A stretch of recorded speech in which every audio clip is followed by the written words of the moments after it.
আসসালামু আলাইকুম হুজুর, আপনাকে অনেক অনেক ধন্যবাদ যে আপনি আমাদেরকে আরও একদিন সময় দিয়েছেন। তার জন্যে আমি আপনাকে আমার অন্তরস্থল থেকে ধন্যবাদ জানাচ্ছি। তো আজকে আমাদের দর্শক কিছু প্রশ্ন করেছেন, যেগুলা আপনাকে এখন প্রশ্ন করব। আপনি চেষ্টা করবেন ইসলামের দিক থেকে উত্তর দিতে। তো প্রথম প্রশ্নটা হলো যে বিয়ে বস্তুটা যা আছে, বিয়ে করাটা কি সুন্নত নাকি ফরজ নাকি ওয়াজিব? এটা কি হাদিসে কি বলে আমাদের একটু খুলে বলবেন? আহমদুল্লাহ আলা রসুলহিল করিম আম্মা বাদ। আপনার প্রশ্ন বহুত গুরুত্বপূর্ণ প্রশ্ন করছেন যে একজন যুবকের জন্য বিয়ে করাটা ফরজ না সুন্নত না ওয়াজিব। আসলে এই বিষয়ে হাদিসের মধ্যে আমরা যদি গৌর ফিকির করি, প্রথমত তো দুইটা বস্তু পাওয়া যায়। হাদিসের মধ্যে আছে, মিশকাত শরীফের মধ্যে হাদিস আছে যে আল্লাহ নবী সাল্লাল্লাহু আলাইহি সাল্লাম বলছেন, ইয়া মাআশারা শাবাব মান ইসতাতা মিনকুমুল বাআতা ফালিয়াতাযাওয়াজ ফাইন্নাহু আগাযু লিল বাসার ওয়া আহসানু লিল ফারজ ওয়া ইন লাম ইয়াস্তাতি ফাআলাইহি বিসসাওম ফাইন্নাহু লাহু বিজা আও কামা ক্বালা আলাইহিস সালাতু ওয়াস সালাম। হাদিসের মধ্যে আল্লাহ নবী সাল্লাল্লাহু আলাইহি সাল্লাম যুবকদের সম্বোধন করে বলছেন যে এ যুবকেরা, তোমরা যদি ইস্তিতাআত রাখো নান ও নফকার, তাহলে তোমরা বিয়ে করে নাও। নান নফকা দিয়ে মুরাদ কি? নান নফকা দিয়া দুইটা বস্তু বোঝায়, শারীরিক এবং আর্থিক। শারীরিক এবং আর্থিক যদি একজন মানুষ ইস্তিতাআত রাখে বিয়ে করার, তাহলে ওই ব্যক্তি জানি বিয়ে করে নেয়। কারণ বিয়ে করার কারণ বলছে যে মানুষের চোখ হেফাজত থাকে, লজ্জাস্থান হেফাজত থাকে। তো এতে আমরা বুঝলাম যে যদি একজন মানুষের শারীরিক এবং আর্থিক শক্তি থাকা সত্ত্বেও যদি সে নিজের উপরে কন্ট্রোল রাখতে পারে, তাহলে ওই ব্যক্তির উপরে বিয়ে করাটা সুন্নত। আর যদি শারীরিক এবং আর্থিক শক্তি আছে কিন্তু সেই ব্যক্তি নিজের উপরে কন্ট্রোল নাই, মানে জেনার উপরে রগবত বেশি হইতে পারে জেনা ওর দ্বারায়, তাহলে ওই মানুষটা তাহলে কি করবে? বিয়ে করাটা ফরজ হয়ে যায় তখন। কথাটা বুঝছেন? তৃতীয় ব্যক্তি, সে শারীরিক কমজোরি আছে, শারীরিক ইস্তিতাআত রাখে না কিন্তু আর্থিক ইস্তিতাআত আছে, ওই ব্যক্তির উপরে বিয়ে ফরজ না, সুন্নত না, বলকে বিয়ে করা হারাম ওর জন্যে।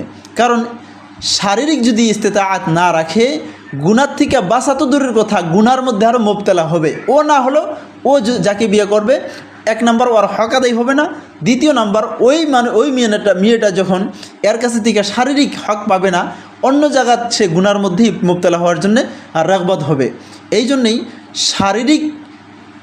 শারীরিকও ইস্তিতাআত রাখতে হবে, আর্থিকও ইস্তিতাআত থাকতে হবে। তারপরে ওই ব্যক্তির উপরে দুইটা হালাত এসে, এক তো সে নিজের উপরে কন্ট্রোল আছে, গুনার মধ্যে মুবতলা হবে না, তাহলে ওই মানুষটার উপরে বিয়ে করাটা সুন্নত।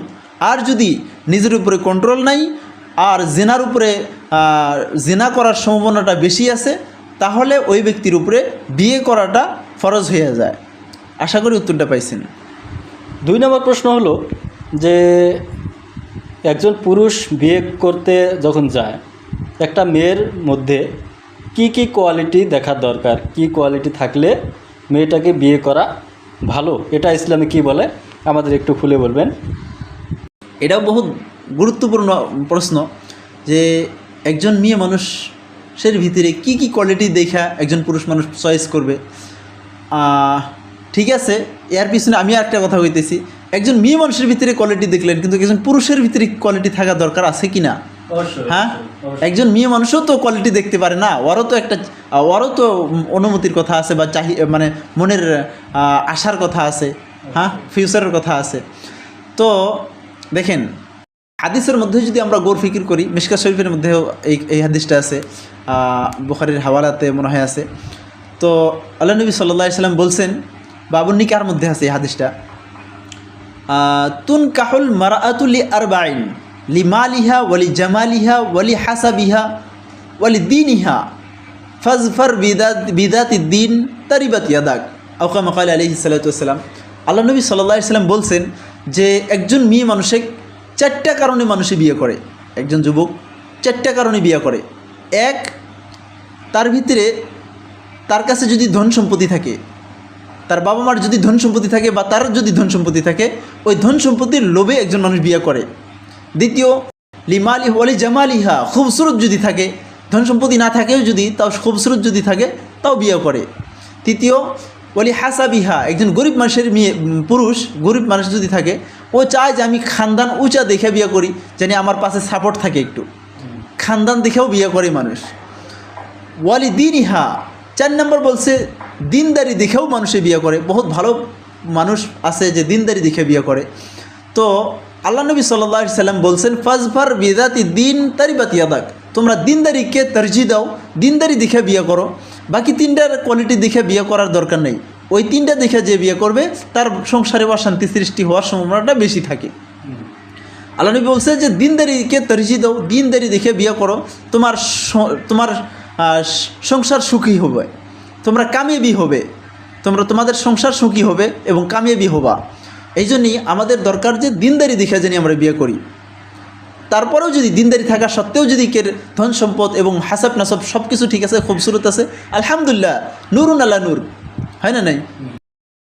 আচ্ছা, অনেক ক্ষেত্রে দেখা যায় যে বিয়ে করার সময় ছেলের শারীরিক ও আর্থিক অবস্থা ভালো থাকে, কিন্তু বিয়ের 1 বছর বা 2 বছর পর দেখা যায় যে ছেলের শারীরিক কোনো ব্যাঘাত ঘটে বা বেমার হয়, তখন মেয়েটার শারীরিক চাহিদা মেটাতে পারে না। তখন এই ব্যাপারে মেয়েটা কি করবে, এই ব্যাপারে হাদিস কি বলে আমাদের একটু খুলে বলবেন? এটাও বহুত গুরুত্বপূর্ণ প্রশ্ন করছেন, কারণ এই বিষয় বহুত কানে শোনা যায় এবং পুষ করে যে হুজুর এরম এরম ঘটনা হয়েছে। তার মানে একজন মানুষ বিয়ে করছে, বিয়ে করার পরে 2-4 বছর বা 2-4-6 মাস যাওয়ার পরে ওই পুরুষের ভিতরে শারীরিক কমজোরি হয়ে গেছে। এই বিষয় আমি বলবো যে ওই পুরুষ সর্বপ্রথম তো চিকিৎসা করুক। বহুত আজকাল হাকিম বাড়াইছে, বহুত হাকিম আছে, ওই হাকিমগুলোর দ্বারা চিকিৎসা করে। বর্তমান ইউনিয়ন বহুত দাওয়াই আইছে, ওই সমস্ত দাওয়াই দিয়ে নিজের চিকিৎসা করুক। যদি আর ওই মেয়েটার জন্য আমি পরামর্শ দিব যে ওই মেয়েটা ধৈর্য ধরুক, 2-4 মাস 6 মাস ধৈর্য ধরুক, ধৈর্য ধরিয়া ওই পুরুষটা চিকিৎসা হওয়ার মৌকা দিক। তারপরেও যদি ভালো না হয়, আল্লাহ তাআলা শরীয়ত এমন সহজ বানাইছে যে ওই মেয়েটা আল্লাহ তাআলা ইখতিয়ারও দিছেন শরীয়তের মধ্যে। ওই মেয়েটার ইখতিয়ার আছে খোলা, এবং ওইখান থেকে আপোষে খোলা করে নিতে